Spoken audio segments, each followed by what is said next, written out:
Welcome back to Podcast Pediatricians and podcastpediatricians.com. I'm Rob Walter. And I'm Matt Gotthold. And this is our third and final episode on sleep. At least for the time being. Yes. But before we forget, if you want CME credit for listening to this podcast, you're out of luck. SOL. You will not get that here, not for the foreseeable future. But so don't people who espouse to be able to translate these things into CME have to know what they're talking about? Yeah, really. I don't know if we make that. So this episode is on teen sleep. I love taking care of teenagers. I take care of kids up to around 22 or 23, which gets most of them through college if they go that route. How about you? Yeah, I will go. I'll usually tell them I'm happy to take care of them through college. I had somebody call me the other day. I think they're 26 now. They've been out in the business world for a little while and asked if I could diagnose their ADD. Right. And you're like, they come in, you're like, dude, you need to get into the adult world. It's like that episode of Friends with Ross, right? Who's, in his late 20s picking up moms in the waiting room. Yeah. Once you have your own 401k, I think that kind of negates you from our practice. You got to move on. Although it's flattering. I do hear that they get just a nicer feel from their pediatric office than some of the adult offices. Yeah. First, before we get into sleep, we're going to talk about a few pediatric studies in the news. Last episode, we were both on call. We were a bit sleep deprived and a bit cranky. We tried to hide that, but we were really cranky. And we know that when that happens over our careers and you're really tired, you can never use that as an excuse to give excellent care. And you can never, ever be rude to parents, even though it can be kind of tempting at 3 a.m. when they call about chronic constipation, the kid's sleeping. Have you got some of those? What was the wackiest call? Well, one of the wackiest calls that you ever got, like that woke you up and you thought to yourself, "Oh my." Well, that's not appropriate. We'll probably talk about that in our next episode on poop, but it was the middle of the night phone call. I think my child may have eaten a little poop. And that was like, it's 3 a.m. I got a call from an OBGYN once who was afraid that her daughter ate cat poop. There we go. There's a theme here. Yeah. Or we're just weirdly remembering those I got a call episodes. once at 3 a.m. and the question after the parent hemmed and hawed a bit was they wanted to know what that round Band-Aid was on their child's heel. And I usually am very accommodating to parents when they call me in the middle of the night. I figure they must be scared. But I had to ask, what was it that at 3 o'clock in the morning compelled you to call me about a Band-Aid on your child's heel? And they said they were just really not able to sleep until they found out what it was. And so you shouldn't sleep either. Your doctor shouldn't sleep either. Oh, my Yes. goodness. So it is hard. Sometimes we know that the parents themselves are anxious and often they're sleep deprived, and that rude pediatric caregivers do not inspire trust in their families and then will not promote good health in their patients, or that matter, be successful in their business if they're rude. I am biased, but again, I do think that the pediatric world on average is just a lot nicer than the adult medicine world. And also we're bigger patsies. and I did a few years of adult radiology training, and although I met brilliant people, it just, when you got back to peds, like, these are just nicer people. Yeah. So I'm sorry for you adult medicine people who are listening to this.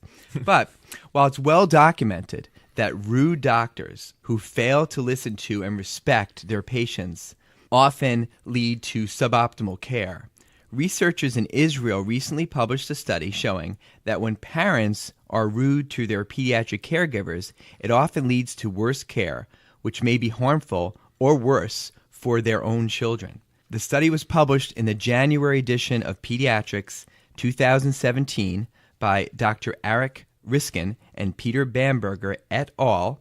And was excerpted in the Live News today. So this study had 39 different neonatal intensive care unit, or NICU, teams that were comprised of 2 doctors and 2 nurses, and they simulated 5 emergency scenarios for extremely ill babies, while an actress playing the baby's mother rudely scolded each of the subject teams, but not the control teams. Now, they used a simulated rude mother. I guess they decided not to use a simulated rude father in this study. Although I think, thinking back, I remember more of the rude fathers than mothers, not to be sexist, but... You think? I think so. They're rude in a different way. It's kind of like an underlying threatening rude. Right. Again, not often. You're right. Never to Dr. Matt. So the teams that were rudely scolded by a mom were deficient in all 11 measurements of performance, including diagnostic accuracy, compared to the control group that were not rudely scolded. Wow. And this poor performance lasted the entire day. Jeez. Plus, those caregivers had no idea that their performance had suffered at all. This follows a 2015 article from the same group that showed that being rude to your fellow pediatric caregivers also increases errors. We all remember in training sometimes getting belittled by supervisors. Hey, listen, I'm surprised those neonatal intensive care unit nurses didn't chew that mom up and spit her out, because they go from cuddly to vicious pretty quickly. Although they're wonderful and they give great care. We love nurses. So, and did I belittle you during your residency, Matt? Come on, you can be honest now. It's I don't a remember. void in my brain. I've had to disassociate. Is that right? The right word? Disassociate myself from it? I think I just ignored you throughout your residency. So while this rudeness effect, this negative rudeness effect on performance is not solely seen in medicine, there's been studies showing the same thing in the business world and in the academic teaching world. The implications in medicine are enormous. As a recent Hopkins study estimated that there are over 250,000 deaths a year in the United States attributed to medical errors. That's the third leading cause of death in the United States. So be nice to your patients, be nice to your colleagues, and also be nice to your pediatric caregivers. Your loved ones' lives may depend on it. Nice. Okay, our second study comes from JAMA Pediatrics in February 2017. In this study, a Dr. Zhu, I think it's X-U, I'm pronouncing it Zhu, et al. For Northwestern University, the 2016 Pinstripe Bowl champions. We beat Pitt, Pitt beat Clemson, the national champions. You do the math. Okay, so this fascinating gosh. I had to say that. I went to the Pinstripe Bowl. Because everybody's afraid of Willie the Wildcat. I was there for all 34 straight losses in the 80s, the longest losing streak in the history of college football, so I can say what I want about it now that we win. When a team breaks a losing streak, is that disappointing because they held some type of a record? No, but we did multiple times throw the goalposts into the lake. And one time my picture doing it was on the front page of the like paper. When something goes wrong in a city and you light fire to your own car? No, it's not. No, it's not. I didn't have to pay for it, I don't think. So anyway, So this fascinating study from Northwestern suggests that daily full-body moisturization of babies who are high risk for developing eczema, starting from a few weeks of life until about 6 months of age, can markedly decrease the incidence of that baby later developing eczema. And it builds on similar studies in the United States and the UK also showing prevention of eczema. Now, while more long-term studies on this are underway, we in pediatrics are all about prevention. Up to 20% of kids have eczema, and for some kids, it's really severe and life-changing and literally torture with chronic infections and sleep issues. As they say, eczema is the itch that rashes. It also costs the health system as much as $3.8 billion a year. In the study, they used 7 different moisturizers, all with success, including Aveeno, Aquaphor, Cetaphil, and Vaseline petroleum jelly. The press releases of the study really played up the petroleum jelly part because it's the cheapest, so it was the most cost-effective. But I certainly can understand if a parent doesn't want to put petroleum byproducts on their baby every day for the first 6 months. So this other moisturizer is still pretty cheap, especially if you're going to use it for 6 months every day. You might as well buy it in bulk at a place like Costco. I can think of multiple families in my practice who have siblings with severe eczema and the parents have severe eczema that this would be something that I would think about trying. How about you, Matt? No, it makes sense. I think that a lot of this goes to consistency. Certainly in the future, we will have podcasts that talk about skincare, including eczema, and we'll kind of reveal some of ours and others' pearls at that time. But for right now, let me leave you with at least something that I learned. It's going to be bleach. Bleach! It's gonna be bleach. All I talk about, all Matt talks about is bleach. Oh, I love a bleach bath. So first of all, as a provider, part of the trick of insinuating this into a conversation is to do it the right way. So you don't want to come right out as a provider and say, let's use some bleach on your baby. That really doesn't square well with parents. Instead, I start to talk a little bit about some research that was done. And this was really beautifully discussed by Dr. Loy out at also Northwestern. Rob, another point for you. Go Cats! On a pediatric audio digest, and I believe it was 2015. And what he had discussed was the fact that there is good research now that shows that the Staphylococcus on a routine person's skin produces byproducts that are oftentimes a source of inflammation, particularly in people who have eczema. And so if one can limit these bacteria, these staph, then oftentimes the eczema will improve dramatically. And so I have definitely been recommending this to my patients. I will usually talk about it by saying something along the lines of, hey, listen, if we use a little bit of just very diluted common bleach in the bath, which by the way is less bleach than is in a swimming pool, then you may well see miraculous improvement in your child's skin. And indeed, I've seen it multiple times now. So the recipe, just real quickly, is anywhere from a 1/4 cup to a 1/2 cup of bleach in a regular sized bathtub. I'll usually tell folks a 1/4 cup for 1/2 tub, a 1/2 cup for a full tub. And at least initially, what Dr. Loy recommends is doing this every day for a week during kind of an induction period, and then twice a week thereafter. And again, I've just seen tremendous success with this with my patients.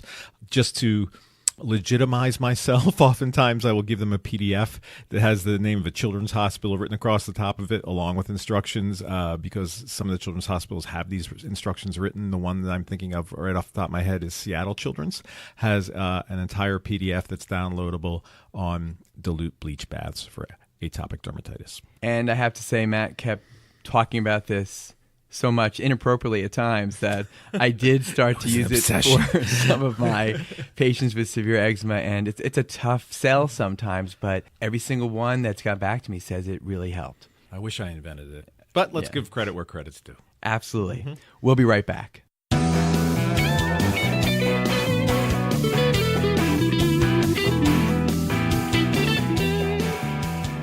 We're back and are continue to plug products that have no idea that we support them and may not care, but we're having fun doing it. So I've been plugging... The lawsuits could be flying I've been in coming months. Plugging some fruits and vegetables, and I went out to SF last weekend. I don't know about you, Matt, but I don't know when it went from San Fran to SF, but... It never did for me. Well, everybody says SF, or at least in my kids' generation. So anyway, I went out to SF, and as much as great food out there, great dim sum in Chinatown, to me, it's all about the chocolate. And while we have Hershey and Hershey World close to us here, I guess part of it's being on vacation, but there's nothing like eating chocolate out in SF. So, of course, there's Ghirardelli's, and I actually went by there and tried 2 new ones. They had a dark chocolate blueberry. Ooh. And a pumpkin spice caramel chocolate. We have espoused our love for blueberries on this we have, podcast. And now blueberry chocolate. It's indeed, absolutely, and those are really good. But for me, chocolate San Francisco, it's all about See's candy. See's is the bomb, and especially See's like a C, SEE apostrophe S, and I have the truffles right here. I brought for you, and we're each going to, and it's like an inappropriate time of the day to eat it, but we're each going to have a truffle. I have no idea which is which. There's no bad ones. There's none of those like cherry weird ones that you eat and they're like, You try to pawn off on your younger brother? Yeah. I don't have a younger brother, but my sister. I do. You ever do that when you're going to a patient's room? You go in your patient's room and you just had a piece of chocolate and you start talking and you start salivating. And not only are you drooling, but it's like brown drool coming out of your mouth. What's that Mel Brooks movie? Is that just me? Where they carried around the spit thing? Spittoon. No, Spit Boy. Spit Boy. Yeah, no. Mm-hmm. That would. Yeah, I don't carry that around. History of the World, I think that was. All right, so my plug is for See's candy, made in the United States of America. How about you, Matt? I'd rather talk about, actually, pardon me, I'm chewing. Rather talk about songs with candy in them. Can you think of any? Oh, Sammy Davis, the Candyman. Okay, that's a good one. Although The arguably best done one. better by the guy in Willy Wonka and the Chocolate Factory. The first one, the only one. Yeah, I ignore the Johnny second Depp one was just even before Johnny Depp's demented. recent awfulness. Did not watch that movie because the first one. Well, let me see here. My favorite Candy song is probably a Bruce song. Candy's Room. In Candy's Room, there are pictures of heroes on the wall. To get the Candy's Room, you gotta walk the darkness. Bruce Willis made a song. He Wow. actually did, but not the Bruce I'm talking about. Darkness on the Edge of Town, Candy's Room. And then Okay, there was the let's- Cars, Candy-O. Oh. Candy-O, I need you. I forget the rest of the lyrics. All right. All right, Matt, do you have a plug? Do you have a product you yeah, want to oh plug? yes, I forgot. Let me circle back around. I got a little music held out there. I am a huge fan, and it embarrasses the heck out of my family, a huge fan of Crocs. And my particularly favorite color is red Crocs. Not shorting Mario Batali or anybody else out there who's a Croc aficionado, but years ago, when I was going hiking with my cousins, one of them recommended, because it was my first big hike, that we have some Crocs for the end of the day that I could wear to kind of rest those tired dogs. I asked my wife to please pick up a pair for me at the local outlet, and it ended up being bright red. And initially, I was a bit put off, but then I embraced them as my own. And now I wear my bright red Crocs really on any occasion I can find, much to the embarrassment and dismay of my children. Yes, and even during these podcasts, it's quite off-putting. I heard that the sales of Crocs have gone way down the past couple weeks now that the Ringling Brothers Circus is going out of business, and But they've after this lost, podcast, they're going to skyrocket. do you also wear Uggs? That's my question. Oh, no. Okay, I figure Croc and Uggs. So No, all right, completely different products. I cannot endorse the whole Croc bandwagon I have to get you on that one. bandwagon. We'll be right back.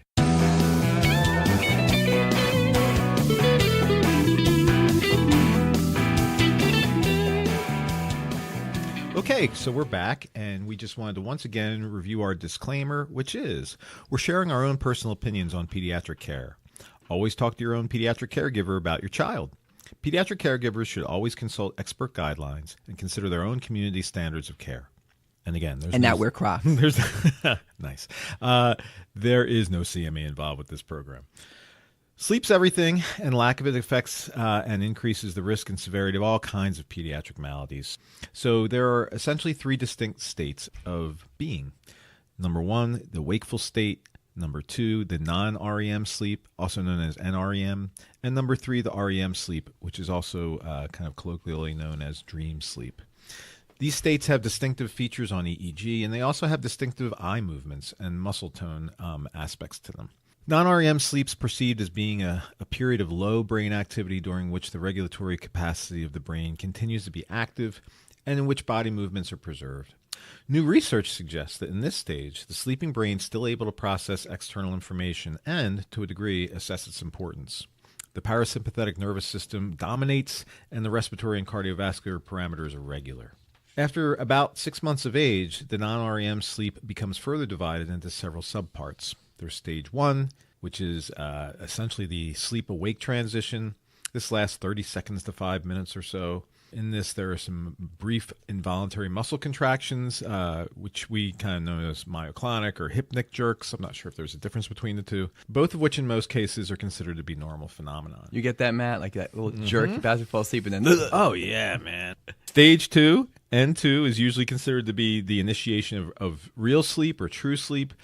And this has all kinds of different findings on EEG compared to stage 1. And this stage lasts from 5 to 25 minutes or so. And then there's stage 3, and this is known as deep sleep or slow wave sleep or delta sleep. This stage of sleep is dominated by delta waves, and these have high voltage and low frequency activities.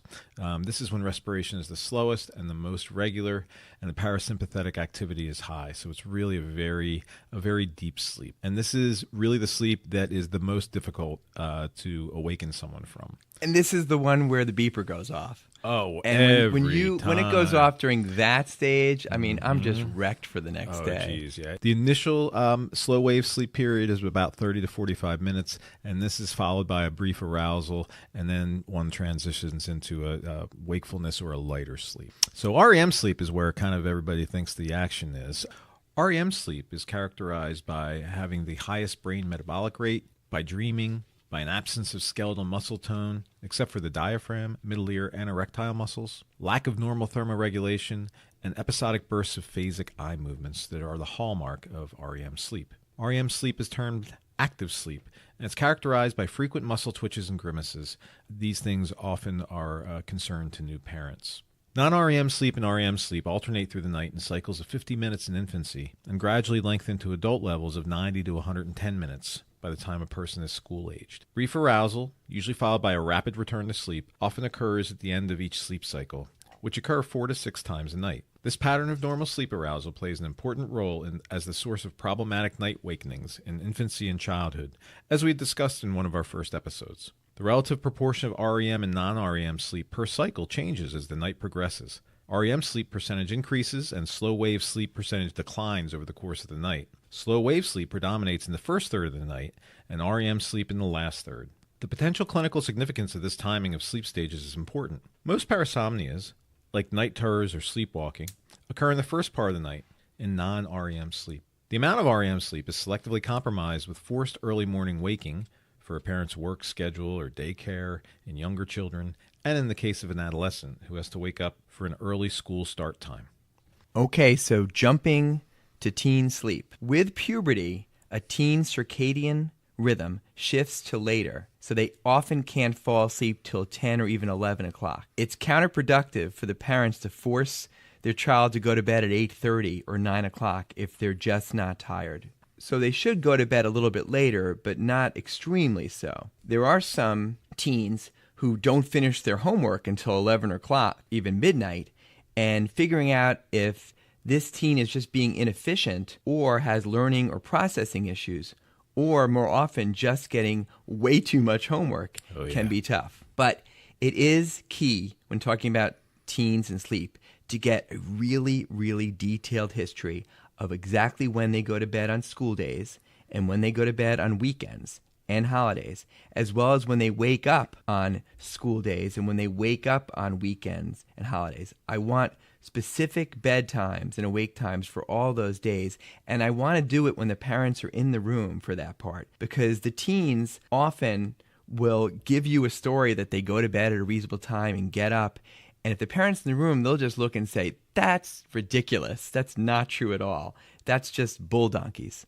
I had a different word, but we're not going to swear on this podcast. So I don't know if you find that, but the teens will tell you something, and then the parents will go, "That's not true at all about their sleep." Or you can wait till there's a time when you actually have the teen alone and kind of pin them down, because oftentimes parents go to bed before their children do, and the parents really aren't aware of what goes on after, say, 11 o'clock or so. Absolutely. Goes both ways. A typical high school scenario student that I see is that they're going to bed at midnight or 1 a.m., and they're getting up at 6 or 6:30 in the morning. Oh, yeah. And then on Saturday and Sunday morning, they're staying up until noon or 1 or 2 or later. In the morning, sometimes they're playing, again, most of the guys are playing multiplayer online internet games into the wee hours of the night. And then they sleep in till noon or 1 to do their catch-up on their sleep. So this means that these teens on Sunday night are not very tired. They just got up at noon or 1. And then Monday morning, when they get up at 6:15 a.m., they're dead boy walking or dead girl walking. And this leads to what Dr. Judith Owens, the sleep guru from Boston Children's we mentioned last episode, has coined social jet lag. It's the equivalent of every teenager flying cross-country from California to New York every Sunday night. Now, teens need at least 8 or 9 hours of sleep. But 40% of 10th graders and over 50% of 12th graders get less than 6 hours a night. This sleep deprivation raises the rates of obesity, depression, suicidality, car crashes, and teen drug use, and all other risk-taking behaviors. So while their thinking and reaction time gets more muddled, at the same time their impulsivity increases. So stupider, unsteadier, and more impulsive, a real recipe for trouble. Yeah, and as you had mentioned before, Rob, really a lot of the bulk of what we can work through is the history. Once again, taking a good history is really the essence of so much that we do in pediatrics and in medicine in general, and really trying to pin a family down on what the particulars of a child's sleep habits are really can be a great benefit in terms of us trying to help them. Yeah, it goes back to those medical school days, but it's all the history, and we all rolled our eyes. And yeah, it surely is true. Yeah, and this unfortunately gets overlooked so frequently. And then with everything else and EMR and such, we are just so short on time. That's the art, is trying to get all those good history in when you have a very limited amount of time with a teen who's sitting there with their eyes down looking at their phone. Mm-hmm. So we're focusing on teen sleep, but certainly this is an adult problem. And the cost of sleep deprivation worldwide, if you just looked at it in the economic cost, is astounding. Billions and billions of dollars. So given the natural shift in teen circadian sleep rhythms, school for teens, middle school, I used to call it junior high school, and high school, should never start before 8:30 in the morning. And that's exactly what the American Academy of Pediatrics, or AAP, recommended starting in 2014. Where this has been done in Kentucky and in Virginia, the teens' grades have gone up, their dropout rates have gone down, they've been happier, and there's been less car crashes. But there's barriers to changing, and the barrier is often money.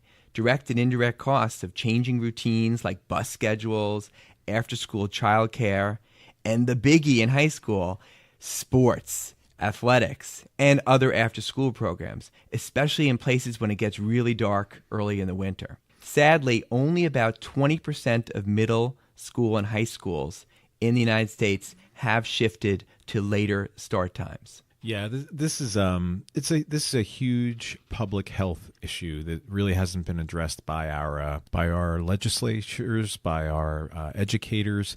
The fact that a lot of the children now are not just starting school very early compared to where they're most optimal, but also a lot of the scheduling that's going on in schools is referred to as block scheduling. So they're taking a good hour and a half per class.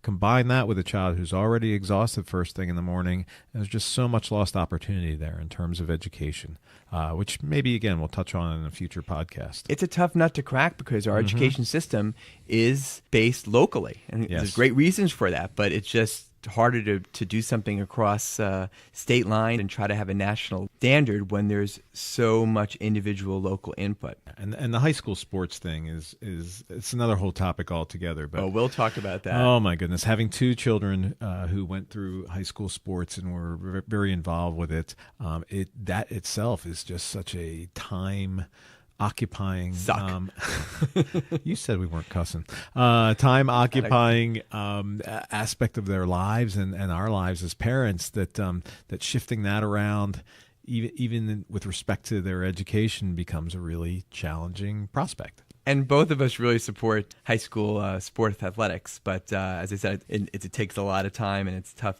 for the kids to balance it, but it's wonderful for those interested to be involved in high school sports.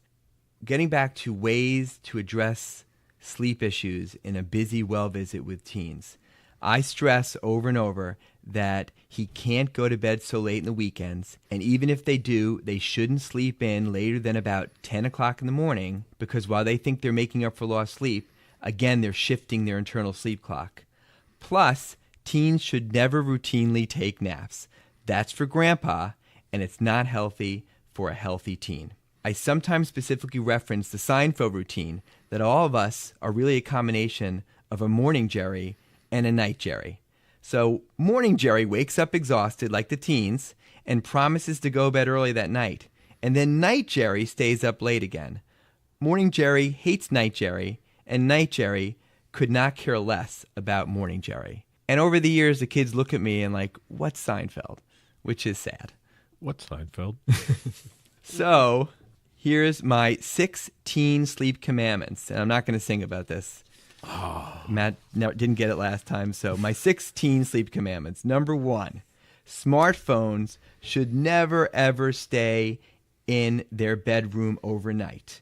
They can charge it on the kitchen table. And when the teen immediately responds that their smartphone is their alarm clock, I just tell mom to go to Five Below and buy an alarm clock. But better not to even have a clock in the room sometimes if they have insomnia. I get some great angry looks from the teens when I insist that there be no phone in their room overnight. Number 2, no screens for about an hour before the teen goes to bed.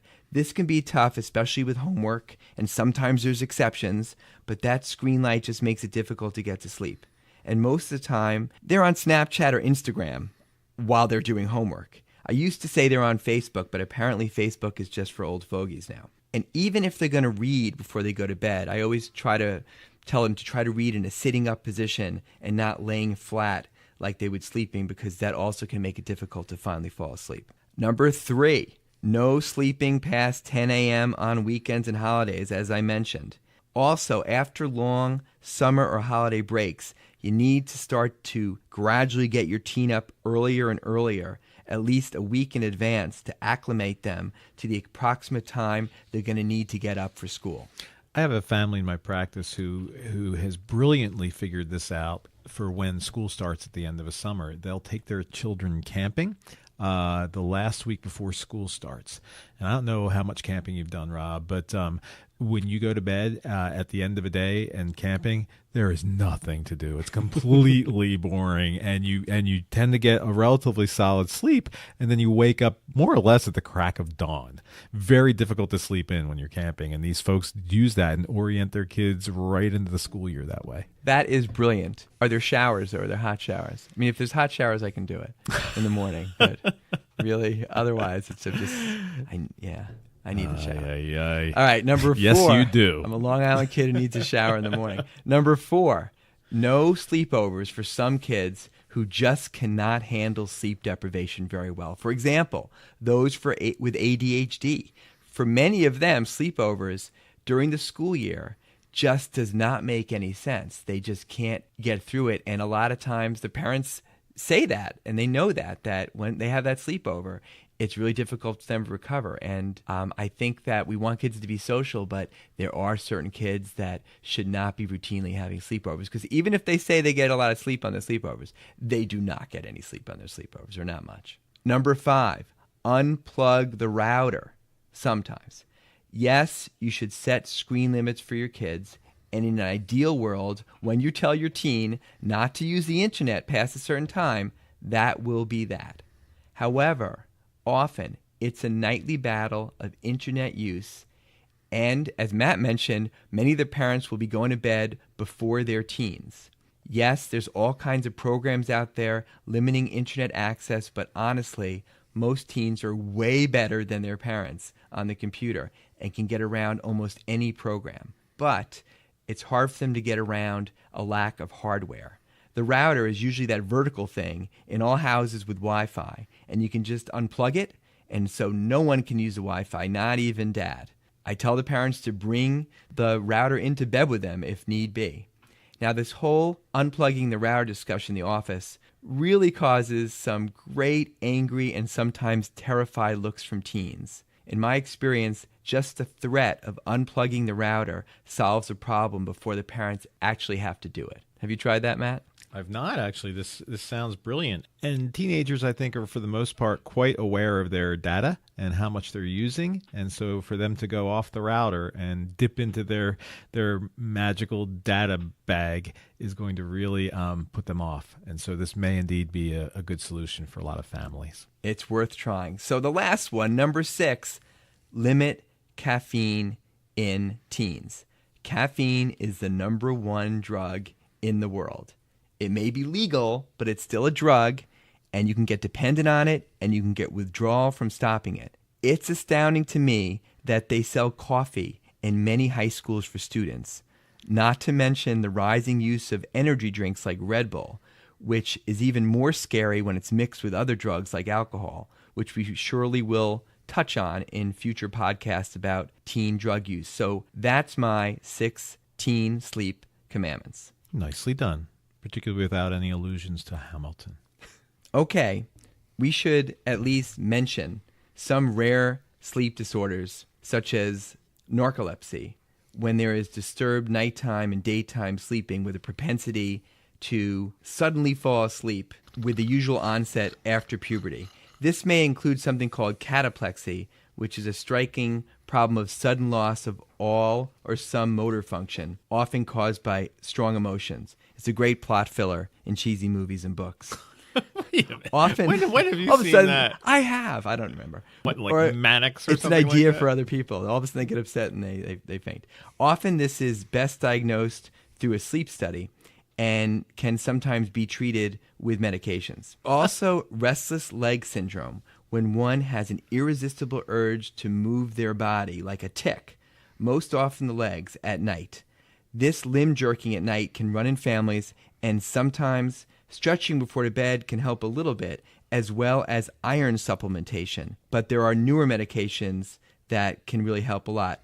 This is also known as the Jimmy legs, and Jon Stewart, late of The Daily Show, had this also. I think you're the only one that knows those Jimmy legs. I heard it. I think I heard it on the same podcast called The Gist, where they mentioned about Jon Stewart having this syndrome.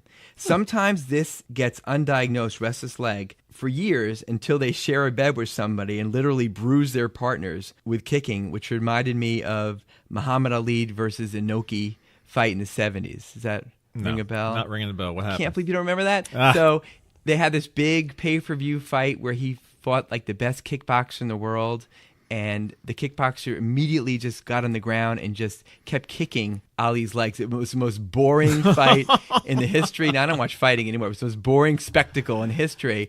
And Ali had to be hospitalized afterward for thrombophlebitis on both legs from chronic kicks to his Probably legs. not a high point in Maybe Muhammad 2 people listening Ali's, to this remember that. Rest in peace. There's also the related periodic limb movement disorder, when you get kind of a fuller myoclonus of the leg. Now, another sleep issue we kind of touched on before is snoring, which is not rare in kids. And if there's true obstructive sleep apnea with pauses in breathing and restless sleep and often enlarged tonsils, then a tonsillectomy and adenoidectomy, or TNA by an ENT, can really be curative. This TNA also may cure other things like periodic fever syndromes and something called FAPA, which we definitely will cover another day. What do you consider to be apneic, an apneic period that's concerning? Like how many seconds? You know, I know that I remember from training, it was they said up to 15 seconds. 15 seconds is a long time to wait. Yeah, I think I've read a few places 8 seconds. Although I think it's fascinating that the monitors that are used on the preemies, you know, if they come home, are set not to go off until 20 seconds go by. The best thing about those monitors is that we hardly ever use them anymore. Indeed. But still, I mean, I think it's, okay, awful. If 20 seconds is an astoundingly long time. I mean, especially when a parent says like, oh yeah, he holds his breath when he's sleeping. It's got to be at least 20 or 30 seconds. And then you say, okay, you mean like this? 1,000, 2, 1,000, 3, 1,000, and it's like 3 seconds. No, not that long. and it's kind of a relative experience for them, and kind of puts things in perspective a little bit. But yeah, I learned 8 seconds. We're gonna have to have an ENT on here. And yeah, we will. I got one in mind. He's good. He's funny. Cool. And so, lastly, my favorite rare sleep syndrome is the Mike Birbiglia syndrome, otherwise known as the rapid eye movement behavior disorder, where you physically act out your dreams. Obviously, usually in REM sleep, you are paralyzed, but in this disorder, you physically act them out, often with dangerous, but hopefully mostly humorous consequences. And whenever I stay in a La Quinta hotel, I always now go on the lower floors. Nice. So after the break, some final thoughts on insomnia and anxiety with sleep. Is grandma really right that if you're lying in the bed, awake, your body is still getting some rest even if you don't fall asleep?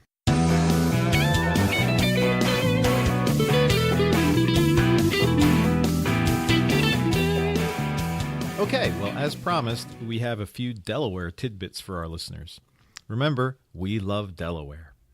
December 7th, 1787, a day which will live in infamy. Delaware is the first state to ratify the Constitution. We are the first state. Yes, we are, but I sometimes think we were first because the Delaware reps wanted to get that vote in quickly before the other 12 colonies said, wait a minute, Delaware shouldn't be a state. They're tiny. They're just hanging off Pennsylvania and Maryland. That's crazy. We're legit. And that's we're first. Why we're number one. Mm-hmm. And in addition to that, as the states surrounding us know, we have no sales tax. And Delaware is only one of 4 states with this phenomenon. Then there is something that I like to call the Delaware Pause. Now, Joe Biden has ruined this a little bit, but basically this is a well-known but little talked about phenomenon that all Delawareans experience as they go out in the world. Whenever Delawareans meet new people from around the country or abroad, especially when everyone introduces themselves in groups, there's always some kind of response of knowing something about each person's hometown state, whether it's a sports team, a specific food, a landmark. But when someone says they're from Delaware, there's this long, uncomfortable pause. Occasionally, someone mentions the Route 95 toll booth.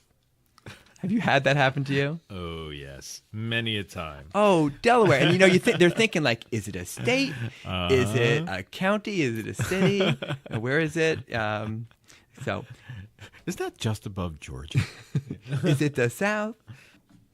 And we'll end this little Delaware segment with a classic corny Delaware joke. So, Matt, what did Della wear? I don't know, Rob. That's not what the script said.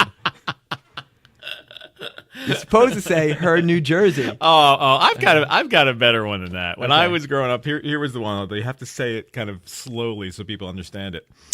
If Mrs. Ippy lent Miss Zori her New Jersey, what would Della wear? And the answer is Idaho, Alaska. That was from like the joke book of 3rd grade or something like that when I was in school. And as you recall, in school in the Pine Barrens of New Jersey. All right, we'll be right back.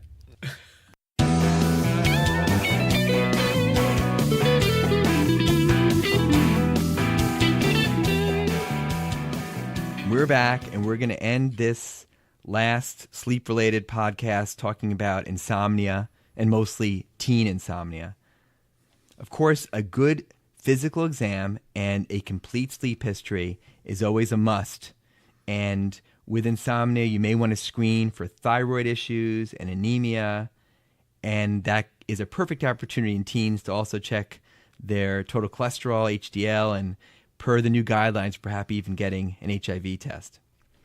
We've already covered some causes of primary insomnia like obstructive sleep apnea, restless leg syndrome, but much more common is secondary insomnia, which could be from medications, poor sleep hygiene, blue light from screens, and especially depression and anxiety. Now, besides that restless leg syndrome, another interesting fact, Jon Stewart also had severe insomnia that was cured immediately when he retired from The Daily Show, at least, again, according to the gist. So when I heard about that, I finally forgave him for retiring when he did. I do quote Grandma about if you're laying there, you're still getting rest. But having battled insomnia as an adult myself, I know that's of little solace when you're staring at the ceiling for hours. But things like the mindfulness app and meditating that we talked about in previous episodes are good to reinforce that no matter if you get any sleep or not, you will survive. You'll get up in the morning, you'll get through your day, and sometimes that helps because part of the problem is anxiety about the anxiety of not falling asleep. And just as we discussed with one of our initial episodes in terms of setting the environment, we discussed setting the environment for infants and toddlers so that they don't develop the wrong sleep associations. Environment really plays a huge role in terms of sleep, to the point where oftentimes I'll recommend utilizing some tools that are easily available and are not expensive at all in terms of helping somebody to really focus on their sleep. So Rob, once again, had mentioned there are multiple apps that can help with this. My personal favorite is Calm. It's just it's an amazing app and can definitely be helpful in terms of settling one's mind. But I'll also recommend earplugs, which, by the way, most people don't seem to use the correct way. It's kind of like an inhaler. You really have to show somebody how to use earplugs the right way. And sleep masks, which I have a wonderful one that I picked up at one of our discount stores for, I don't know, $6. These things definitely can affect blocking out light, which is so key. Your entire body, including your skin, can absorb that blue light, or in fact any light that triggers a lack of a melatonin response, and all kinds of other kind of sundry things that happen with the pineal gland that can interrupt sleep. So these things are important. A quiet, dark, temperate environment. People will talk, and Ariana Huffington had made a big point of a lot of these issues in her book, The Sleep Revolution. Really kind of very thoroughly goes through a lot of things that can help with sleep, and this has now been reprinted in an awful lot of sleep resources as well. We've actually never talked about that. I love sleep masks, and I have my travel sleep mask and my home sleep mask, and it'd be hard for me to get to sleep now without wearing a sleep mask. Once you get used to that feeling of something over you, but it's so low tech. Yeah. You order it, and $5, you get a silky nice one, and if it doesn't work, but I do try to tell, especially the teens, better than Crocs. And it's a fantastic experience. But the question is, do you get colors to match your Crocs? Like, you have bright actually, red ones? It is red. Yeah, you do. It's red. I've got a red thing. We'll try to get a picture of Matt sleeping in his red mask and Crocs. You bet. For the website. Again, things like the sleep masks and meditation and calm apps and having a good environment, keeping the temperature a little bit lower, good sleep hygiene, following the sleep commandments, all those, getting rid of bright light helps. But since these anxiety issues are so common, that sometimes you got to go a little bit further, and some teens will be helped by cognitive behavioral therapy about the ability to calm themselves to get to sleep. And sometimes I'll even refer them to that at the same time I'm doing a medical workup. Because any way you slice it, they're still anxious about falling asleep, even if there's other reasons for it. Sleep is just not respected in our society the way it needs to be. And really not enough time is spent. And I will openly admit to the fact that I do not spend the amount of time I should spend with my patients discussing sleep. It's presumably at least a third of our lives. And so focusing on it a little bit more is one of my goals over the next year or two as I discuss things with my patients and their parents. Yes, I'm going to end this talking about a controversial area, which is medications for sleep in pediatrics. It's a big question, and there's a lot of different information about it, but there's no studies on any of these, and so it's scary. Melatonin, Benadryl, the favorite of college kids, which is NyQuil. Dr. Judith Owens recently weighed in about this, again, that there's little data on melatonin. Melatonin is a hormone, and the long-term effects of using this hormone in kids is not known. Plus, melatonin is regulated as a dietary supplement, which at another time we'll talk about the disaster of the lack of regulation on dietary supplements, but you don't even know what you're getting buying melatonin off the shelf. So Matt, do you sometimes use melatonin? I do, and I've had some decent success with it. I've had just a handful of kids report headache with it, which I'm always a little bit dubious of attributing to the melatonin necessarily, although it is, from what I understand, a known side effect. Oftentimes these are kids who are not sleeping well to start with, so it's hard to say from whence that headache came. But yeah, I will recommend melatonin, not routinely, but after some thought.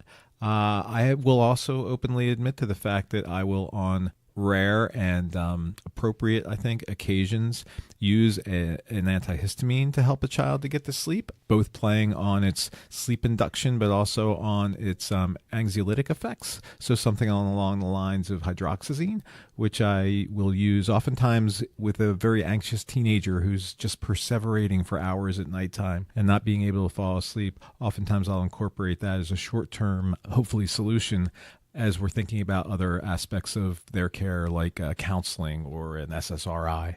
I agree. And certainly if you're going to use an antihistamine, I'd use the hydroxyzine before I'd use Benadryl.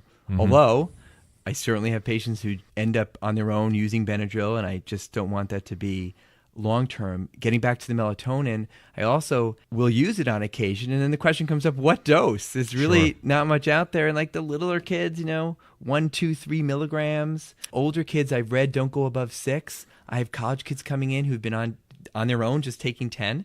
And it's working, although it may not be 10. It may be more, it may be less, because again, it's totally not regulated. Mm-hmm. Yeah, there really hasn't been any decent study that at least I'm aware of, I don't know about you, Rob, but that has indicated what is a safe dose and what is a good ballpark to be starting with in various age groups. Is this age dependent in terms of its dosing? Is it weight dependent? I'm not sure, but we just kind of take an educated guess and know about where we want to go. I usually don't go over 8, but other people I have seen go significantly higher. And then getting back to, even then, what are the long-term effects? Right.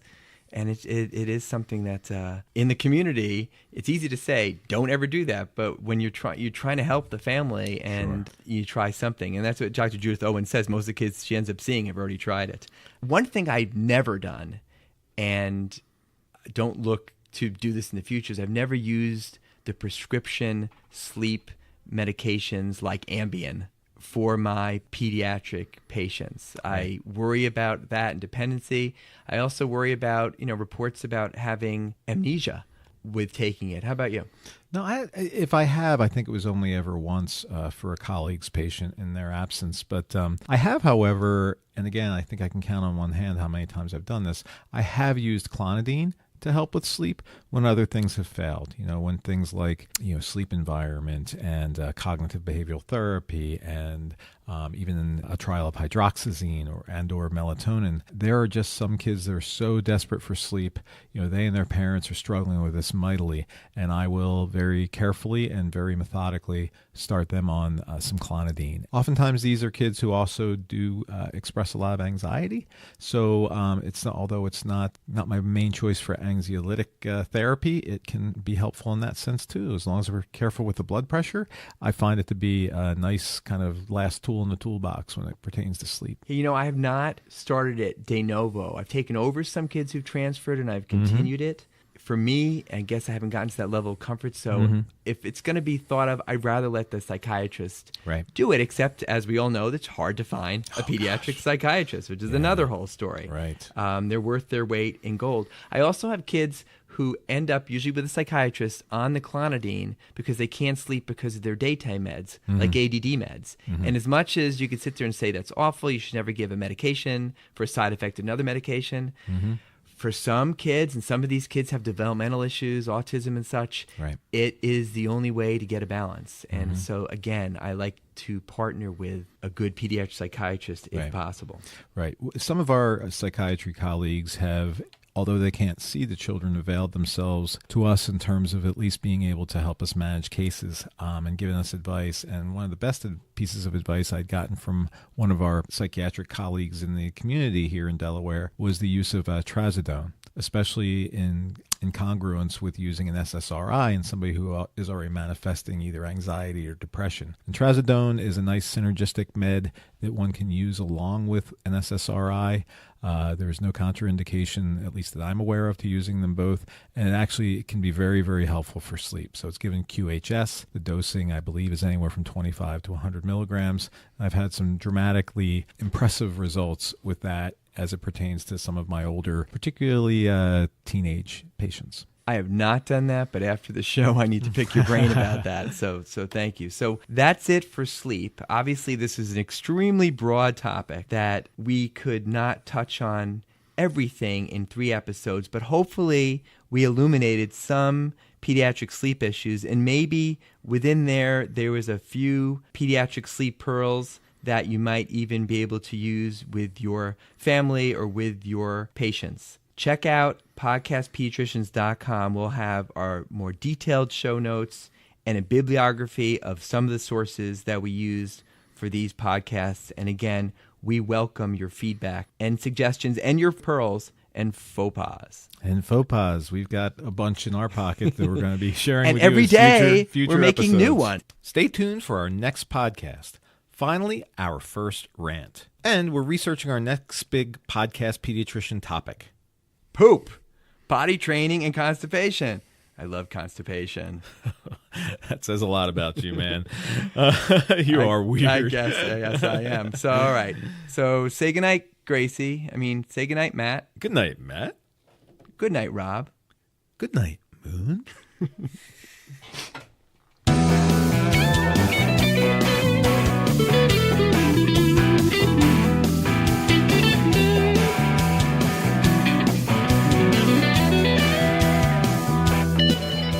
Podcast Pediatricians Productions. All rights reserved.